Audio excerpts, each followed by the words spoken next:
2022년 6월 29일 오후 7시 45분 일본에서 온천 관광지로 유명한 베푸시의 한 교차로에 서있던 오토바이 2대가 뒤에서 빠르게 다가오는 경차와 부딪히게 됩니다. 오토바이에 타고 있던 2명의 청년은 그대로 공중으로 튕겨나가고 한 명은 사망, 또 다른 한 명은 큰 부상을 입게 됩니다. 사고를 낸 경차는 오토바이와 추돌한 뒤 전봇대에 부딪혔습니다. 이 사고를 낸 사람은 하타 요이치. 하타는 교통사고를 낸 뒤 차 안에 휴대폰과 지갑을 그대로 두고 도주한 뒤 현재까지 안 잡히고 있는 상태입니다. 이 뺑소니 사고로 사망한 피해자는 아버지가 운영하는 기업을 물려받기 위해 경영을 공부하던 19살의 대학생이었습니다. 피해자의 유족은 하타 요이치를 잡는데 무려 800만엔이라는 현상금을 내걸었습니다. 지금까지 하타 요이치에 대한 수많은 제보가 있었지만 잡히지 않고 있죠. 하타 요이치는 어떻게 2년 가까운 시간 동안 누구에게도 눈에 띄지 않고 도망다닐 수 있는 걸까요? 오늘은 오이타 베프 히키니게 사건에 대해 살펴보도록 하겠습니다. 2022년 6월 29일 친한 친구 사이인 A와 B는 베프에서 유우인까지 25km 구간을 오토바이로 여행을 하기로 합니다. 베프와 유우인은 한국에서도 유명한 관광지로 A와 B 역시 관광지를 돌아다니며 즐거운 시간을 보냈습니다. 그리고 오후가 되어 베프로 다시 돌아왔습니다. 베프에 있는 A의 집에서 밥을 먹은 뒤 베프역 근처에 있는 중고샵 체인점 세컨드 스트리트에서 데님 팬츠를 구입하고 슈퍼마켓이 있는 쇼핑몰로 향하게 됩니다. 비슷한 시각 몸이 좋지 않아 회사를 쉬기로 한 하타 요이치는 베프에 있는 작은 쇼핑몰에서 컵을 구입한 뒤 휴대폰으로 음악을 크게 켜놓고 세워둔 차가 있는 방향으로 걷고 있었습니다. 주차장에서 들려오는 음악 소리에 오토바이에 타고 있던 A가 하타 요이치를 바라봅니다. 그러자 하타는 A에게 뭘 쳐다보고 있는 거냐고 물었고 A가 이 말에 안 쳐다봤다고 하자 뭘 안 봐? 아까부터 쳐다봤잖아. 불만 있어? 아니요, 죄송합니다. A는 이렇게 사과를 했죠. 이 둘의 이런 대화는 약 1분 정도 이어졌습니다. A의 친구인 B는 이들과 조금 떨어진 곳에서 이것을 지켜봤는데 마치 동네 선배를 우연히 만나서 고개를 쪼아리는 모습 같다고 했습니다. B가 동네 선배냐고 물어보자 A는 전혀 모르는 사람인데 다짜고짜 시비를 걸었다고 했죠. 이때가 7시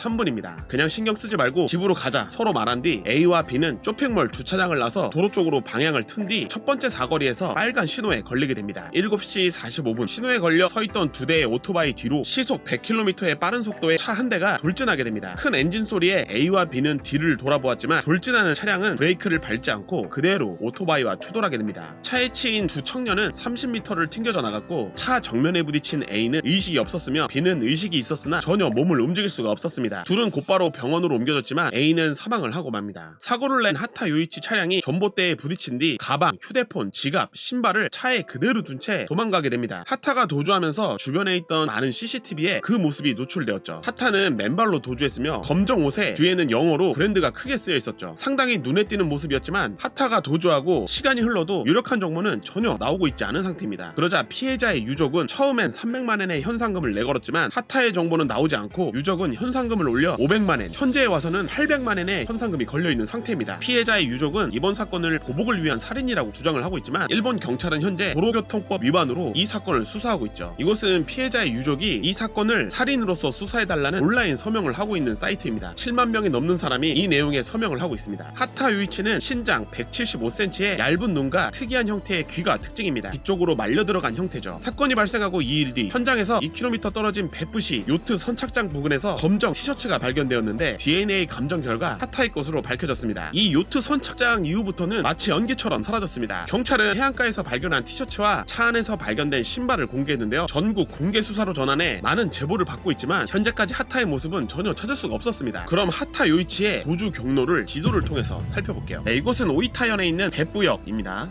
근처에서 하타 요이치가 사고를 냈죠. 네, 이곳은 많은 분들이 아시겠지만 일본에서도 온천으로 유명한 관광지이고요. 다녀오신 분들 많을 거라 생각합니다. 이곳이 베푸역이고요. 이곳이 베푸 공원입니다. 이곳이 하타 용의자와 피해자가 시비가 붙었던 쇼핑몰입니다. 피해자 A와 B는 베푸에서 유후인까지 오토바이로 여행을 한 뒤에 베푸역 근처로 와서 옷을 한 벌 삽니다. 예, 그곳이 이곳입니다. 세컨 스트리트. 혹시 이제 일본 여행하시는 분들 중에 세컨 스트리트 저는 강력 추천하는 편입니다. 대도심에 가야 숨겨진 보물들이 많이 있습니다. 일본에서 쇼핑하러 가실 때 중고도 괜찮다 한 번쯤 방문해 보시는 것도 좋을 것 같아요. 이곳에서 피해자 A가 데님을 한 벌 삽니다. 그리고 이동한 곳이 A의 집이었어요. 그곳에서 밥을 먹고 이곳 쇼핑몰로 이동을 합니다. 일본의 유명 백엔샵 세리아가 있고요. 하타는 자신이 타던 차를 이곳에서 주차를 하고 컵을 구입을 합니다. 그리고 나와서 피해자 A와 B를 만나는데 이쪽 라인에서 만납니다. 그 피해자는 이 자판기 쪽에 있었다고 해요. 주차장 쪽으로 향하던 하타가 음악을 크게 틀어놓고 있었습니다. 핸드폰으로. 그때 눈이 마주쳤는데 이제 얘한테 시비를 거는 거죠. 뭘 보냐고. 피해자 A는 사과를 합니다. 그렇게 피해자 A와 하타가 이야기를 나눈 시간이 한 1분 정도 됐다고 해요. 7시 43분이었습니다. A와 B는 쇼핑몰을 나와서 공원 쪽으로 향합니다. 사거리를 향해서 간 다음에 이곳에서 정차를 하게 됩니다. 하타가 A와 B를 그대로 차를 타고 따라갑니다. 그리고 나서 여기서부터 속도를 올렸다고 하죠. 두 대의 오토바이를 발견하고 빠른 스피드로 추격해서 그대로 추돌한 뒤에 이 존봇대와 부딪힙니다. 사고 났을 때 차량의 모습을 보면은 유리창 앞부분에 사람이 정면에서 부딪힌 듯한 모양이 그대로 보이거든요. 네, 여기서 부딪힌 다음에 오토바이는 30m를 날아가는데 B씨는 사고가 난 근처에서 쓰러져 있었습니다. 사망한 A씨는 바로 이 전봇대 근처에서 이곳에서 누워 있었습니다. 이곳 유리창에 그대로 매달려서 맹렬한 스피드로 이 존봇대와 차량이 부딪히면서 그 큰 충격으로 크게 다친 것으로 추정을 하고 있습니다. 사고를 낸 하타는 도망을 가기 시작했는데 차에서 내려서 이쪽으로 도망칩니다. 그리고 이 골목으로 들어갑니다. 아파트 단지를 지나갑니다. 그리고 이쪽 길로 빠집니다. 이렇게 온 거죠. 이쪽으로 쭉 가게 되면 백부역이 나옵니다.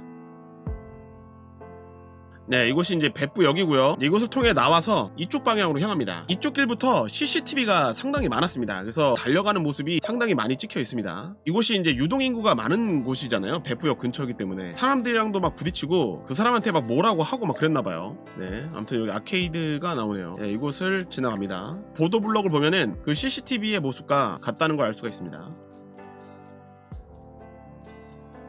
네, 이 길을 빠져나면 6차선 도로가 나오는데 여기서 무단횡단을 합니다. 이 앞에 보이는 요트 선착장 이곳으로 갑니다. 여기에서 그 티셔츠를 버립니다. 여기가 쇼핑몰이거든요. 이 사거리에서 사고를 낸 뒤에 이쪽 아파트 단지를 가로질러서 일로 갑니다. 백부 전철역을 지난 다음 이 앞에 보이는 요트 선착장 이곳으로 간 겁니다. 티셔츠가 발견됐고요. 여기가 백부 전철역입니다. 이 요트 선착장까지 달려갔던 시간이 12분 정도 걸렸다고 합니다. 12분. 많은 사람들이 추측하기로는 이 해변을 통해서 쭉 위로 올라갔을 거라는 이야기가 가장 많습니다. 그 이유는 이곳이 요트 선착장입니다. 여기가 하타의 집이 있는 곳입니다. 여기까지의 거리가 13km 정도 된다고 해요.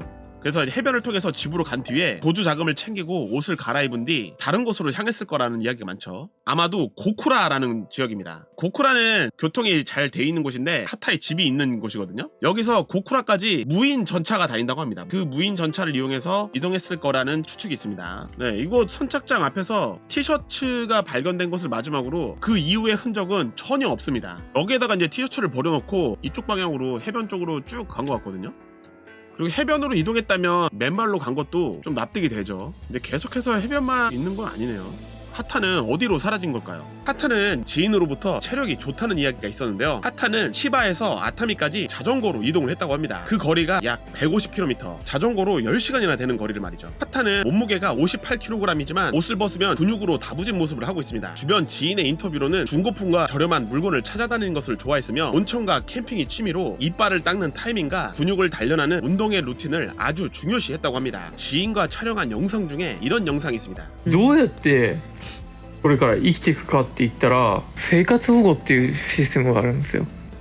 置き引きとか万引きとかしたりして食べていけば 이 영상이 공개되고 일본 네티즌들은 하타가 도주 중에 자살이나 해변으로 헤엄쳐 도망치다가 사고가 생겼을 가능성은 없고 어떻게 해서든 살아있을 것이라고 추측을 하게 됩니다. 일본에서 범죄자들이 도망다니면서 산에서 텐트를 치며 살거나 불황자들이 모여 사는 마을에 숨어 사는 경우가 있는데요. 어떻게 해서든 이런 식으로 도망치고 있을 것이라고 생각을 했죠. 특히 일본에서는 유명 범죄자가 나타나면 인터넷에서는 제일이거나 한국인이 아니냐는 글이 반드시 있습니다. 이번 사건 역시 하타 요이치의 생김새가 일본인이 아닌 한국 쪽이라며 바다에서 한국으로 갔을 거라는 어처구니 없는 이야기도 나오고 있는 상황입니다. 그리고 하타는 과거에 범죄를 저질러서 유치장에 있었던 경험이 있습니다. 2013년 하타가 고등학생 때 지우개를 던진 동급생에게 흉기로 찌르고 자전거로 도주하다 6시간 뒤 경찰에 붙잡혀 소년원에 있었던 적이 있었고요. 2021년에는 매치어프를 통해 한 여성을 만났는데 알게 된 첫날 실내에서 놀았다고 합니다. 이 실내라는 표현이 러브호텔인지 집인지는 설명이 되지 않았지만 유치장에 하타와 함께 있던 동료가 하타에게 들은 이야기로 실내라고만 표현이 되었습니다. 아무튼 실내에서 데이트를 즐기다가 매칭어플에서 만난 여성이 슬슬 집에 간다고 하자 흉기로 위협해 집에 가지 말라고 했다고 하죠. 그래서 하타는 감금죄로 유치장에 들어갔습니다. 당시 유치장에 있던 동료의 증언으로는 하타는 유치장 안에서 매일 운동을 했으며 거울을 상당히 오래 보는 등 외모 관리에 소홀하지 않아 나르시스트 같다는 생각을 했다고 합니다. 하타는 어머니가 보낸 손편지를 보고 눈물을 흘렸다고 하는데 반성하는 기미는 전혀 없었다고 하죠. 하타는 유치장 안에 있는 사람들과 정부 지원으로 하고 있는 생활 보호에 대한 이야기에 관심을 가졌으며 시비가 붙었을 때 어떻게 대처하면 좋은지에 대한 이야기가 나왔을 때는 차로 하타로 사람을 치게 되면 사고 취급이 되기 때문에 상해죄라든지 폭행죄가 되지 않는다는 말에 나루호도 정말 그렇네요 라며 관심을 가졌다고 합니다. 하타는 유치장에서 부모님의 보석금으로 풀려나게 되고 1년 만에 보복 교통사고를 낸 것입니다. 이 사고가 일어난 시점이 하타의 집행유예 기간 중이었습니다. 그렇게 지금도 도망다니고 있는 하타 요이치는 일본 전국에서 많은 목격 정보가 나오고 있지만 많은 사람들이 하타 요이치가 숨어있을 거라고 지목하고 있는 장소가 있습니다. 오늘 마지막 살펴볼 장소는 오사카 니시나리구입니다. 네, 이곳은 오사카의 니시나리구입니다. 니시나리구는 이전에도 몇 번 살펴봤는데 니시나리구가 어떤 곳이냐면 바로 이렇게 노숙자가 보이네요.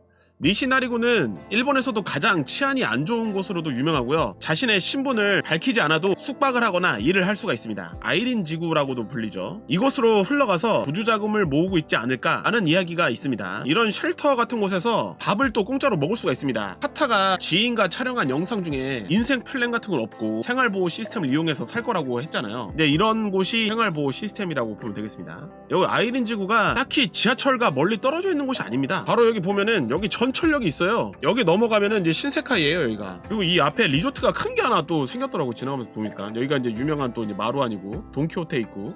그리고 이제 제가 좋아하는 워터월드가 또 있습니다. 이제 여기에 특히 저렴한 숙박업소가 되게 많은데, 네, 여기 보면은 요칸 카나메, 네, 숙박이 무려 500엔. 아, 진짜 대단하지 않습니까? 네, 너무 저렴합니다. 신분 확인 없이 그냥 돈만 주면은 묵을 수 있는 곳이에요. 숙소는 이렇게 생겼습니다. 최근에 제가 유튜브에서 어떤 젊은 여성분이 이곳 아이린 지구를, 네, 뭐 이런 데를 막 혼자 지나다니면서 모여있는 사람들한테 막 인터뷰하고 그러더라고. 진짜 대단하다라고 생각을 했었는데, 네, 그리고 자판기도 50엔, 숙박 500엔, 자판기 50엔. 한국에 많은 분들이 오사카 여행 많이 하시잖아요. 이제 유후인, 백부 이제 이런 쪽으로도 많이 여행 가시는 걸로 아는데 하타 요이치의 현상금이 800만엔입니다. 여행하시면서 비슷한 얼굴을 보시면은 일본 경찰 쪽에 연락해보시면 어쩌면 현상금을 받으실 수도 있겠습니다. 네, 오늘 내용은 여기까지입니다. 그럼 다음 영상에서 뵙도록 하겠습니다. 감사합니다.